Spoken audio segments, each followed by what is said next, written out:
This is the legend of the Giants' War of the Solomon Islands, Part 1. It's said that giants have inhabited the Solomon Islands for thousands of years, dating back as far as possibly the fallen from the Book of Enoch. Many of the local indigenous believe that these giants even survived the Great Flood, and they inhabit the subterranean pockets, possibly to this day. For example, a well-known story takes place in 1998, when Ross Mining Company was able to allegedly bribe government employees to allow them to attempt to mine gold on the islands. According to witnesses, a mine was set to be dug at a location known as Gold Ridge on one of the islands. So the company immediately began moving in heavy equipment, namely bulldozers, because they had to prepare to move massive amounts of dirt in search for the gold. It's said shortly after they began excavations, a blade pin on one of the dozers broke, putting it out of commission. So rather than having to deal with taking the 10-ton blade back to the shop, they just dropped it in its place and took the dozer back instead.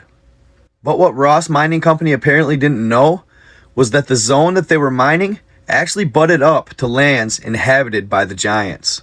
So after having fixed the pin on the bulldozer, they brought it back to the job site the next day. But much to their astonishment, the 10-ton blade was gone and they had no idea where it went. They were absolutely baffled, considering that the thing weighed 10 tons. What could have possibly moved it? So the crew began looking. They began combing the area to see if they could possibly find this massive blade. When one of the workers was combing the edge of the thick jungle, and he yells out, "Hey guys, I found it!" What they weren't ready for was what they found next to the blade. A massive footprint, claimed to be up to 3 feet in length. While the workers never fully came to a conclusion, the indigenous people or the locals knew exactly what it was. They claimed that this giant, with a massive footprint up to 3 feet in length, making it close to 18 feet tall, tossed the blade over 100 feet into the foliage. This account is just one of many, and what others don't know is the indigenous people of the Solomon Islands have been dealing with these giants for thousands of years. And what these people have gone through while living beside these massive humanoids will absolutely blow your mind. So stay tuned. Part 2. The Giants of the Solomon Islands, Part 2. Killer Giant. Chief Hyamis of the Northwest Guadalcanal tribe, the Maravavos, sits on the beach defeated. Behind him, one of the many small villages of the tribe lay in waste, reduced to debris the night before. Tears begin rolling down the chief's face due to the death of his eldest son, his most favored child. He can't believe it has come to this, but he knows he must do what he has to do to save the tribe's people. The night prior, they were having a village-wide ceremony when suddenly they hear boom, boom, boom. The ground around them begins to shake, and they know exactly what this means. It sounds as though a herd of elephants is crashing through the dense forest, and it gets closer and closer until suddenly it bursts out of the edge of the jungle. The villagers scream in sheer terror and begin scrambling for their lives as the 20-foot-tall giant gazes upon them. He smiles at the thought of what's to come before he lets out a loud, Hulk-like roar. The striations in his muscles flex, and he resembles something of a titan or a Herculean hero. But he is far from it. He starts through the village, grabbing up victims one by one. As this is going on, a handful of warriors arm themselves with spears and begin an attempt to push him back, with little effect, because he is just too massive. The giant, who was more annoyed than deterred, sets his eye on the lead warrior, who was the chief's son. He snatches him up and slams him to the ground, killing him instantly. He then, with his dinner in one hand and the other hand free, defeats the rest of the soldiers with ease. When done with the warriors, he continues his attack until he gotten his fill. Satisfied, the beast retreats into the jungle. After this attack, the chief was at his wit's end.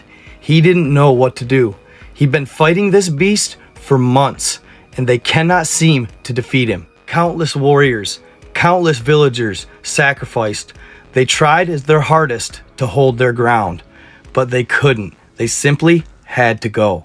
So he orders the drums to be beat to the sound that tells the villagers there's a village meeting. Known as a great warrior among the tribes himself, Chief Hyamis is almost ashamed of his decision, running away from a singular giant they cannot defeat. But as a leader, he knew that he must if he wanted to save his people's lives. Chapuru, the chief's eldest daughter, was being punished for having a child out of wedlock. While restricted to just her hut, she sat and listened to the meeting. Terror struck as she knew she might be left behind. The story of the Solomon Island Giants, Part 3. They abandoned their village. During the meeting, the chief told the village people to gather as much as they possibly could, get their war canoes, and were leaving today. Once the meeting was over, Chapuru anxiously waited for her family to get back to the hut. They confirmed her fears.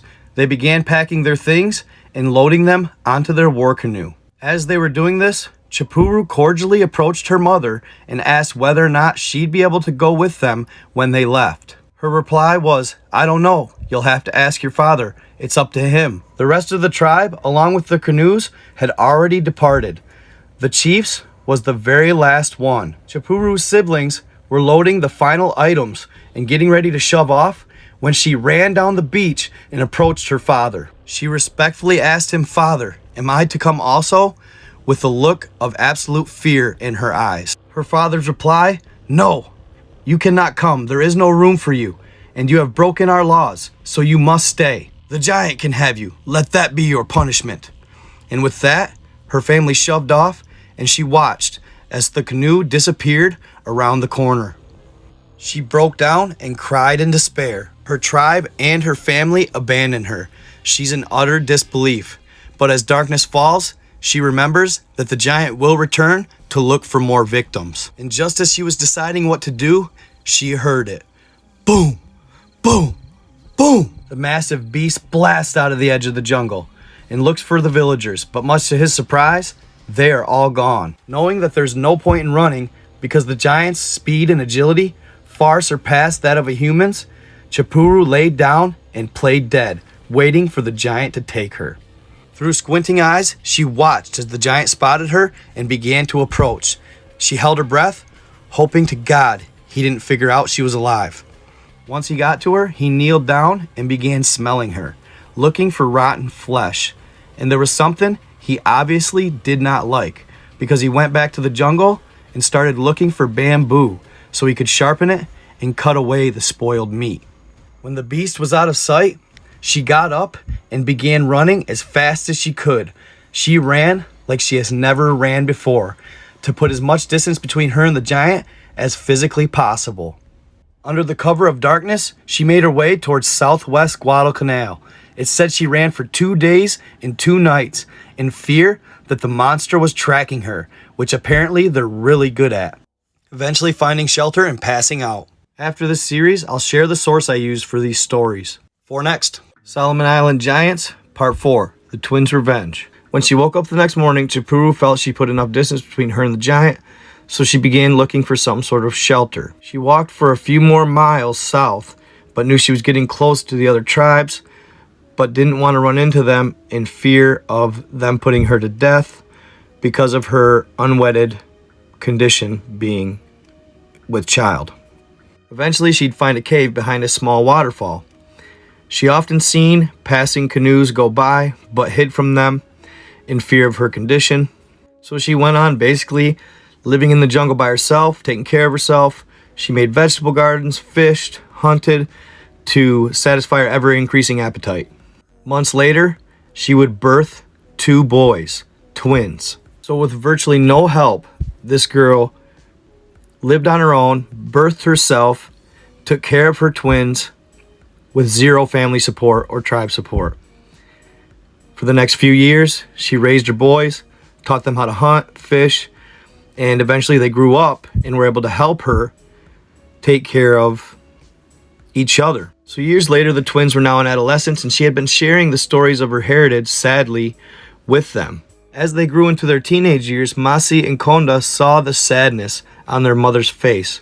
They saw the sorrow that filled her heart as she shared the stories of her tribe's people, the Maravavo. And of course, with sharing those stories, she also had to tell them about the giant. So one night, after Chapuru had been weeping, telling her sons the stories, the twins, who were ever rebellious, devised up a plan to redeem their mother's name.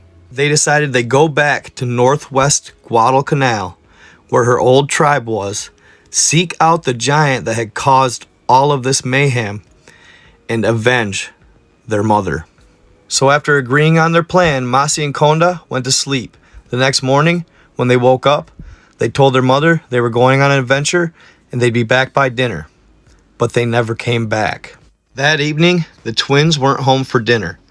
And they had never done this before. They had never stayed out past dark. So Chapuru waited anxiously for as long as she could stand. And she knew exactly what they were doing. She grabbed her spear and headed towards her old village. She moved hastily up the coast all night, hoping she could intercept them and stop them from this foolish task. 2 days later, Masi and Konda ended up at Kondo Vele, their old village. Then, with somewhat naive faith in themselves and their bows, they set out on the hunt. So Masi and Konda make their way towards the mountains in the tropical rainforest that the giant was said to inhabit. Meanwhile, Chapuru was making her way as fast as she could to catch up with her defiant sons. After stealthily moving through the thick jungles for hours, Masi and Konda stumbled upon a giant's footprint. This led them to believe the giants were still in the area, so they continued on towards the mountain, when they found freshly made footprints. At this point, they knew they were in close proximity of their target. Concerned for the wind direction, they continued to follow the tracks left by the giant until they got into a clearing at the base of a foothill. They quietly crept into the clearing when suddenly the giant jumped out of the bushes. Startled, they ducked down really quick, but it was too late. The giant had spotted them. Standing about 30 meters away from them, the giant, with his large stone axe raised in the air, let out a violent, blood-curdling roar and then tossed the axe at the twins.